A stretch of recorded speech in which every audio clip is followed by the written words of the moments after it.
India on Sunday condemned the hate crime at a park in Canada which is named after the holy book, the Bhagavad Gita. The recently unveiled park is named Sri Bhagavad Gita and is located in Canada's Brampton. India urged the authorities to investigate and take prompt action against the perpetrators of the hate crime. The park, previously called Troyes Park, was renamed as Sri Bhagavad Gita Park and unveiled on September 28th.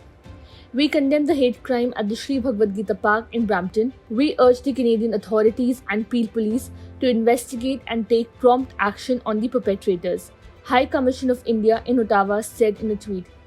The attack came days after another temple in Canada was vandalized. Brampton Mayor Patrick Brown on Sunday confirmed the vandalism at the park and said that Canada has zero tolerance for such attacks. We are aware that the recently unveiled Sri Bhagavad Gita Park sign has been vandalized. We have zero tolerance for this.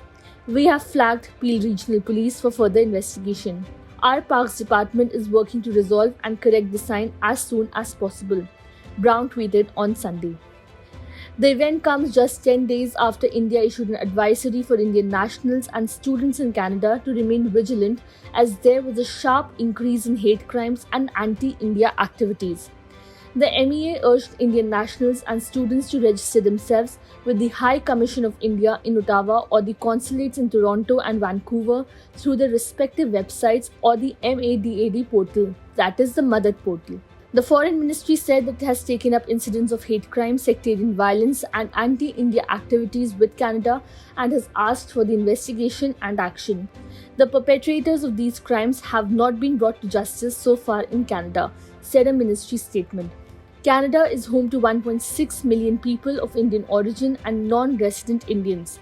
This year, there have been at least 2 incidents of attacks on Hindu temples in the country. On September 15th, a temple was defaced with anti-India graffiti.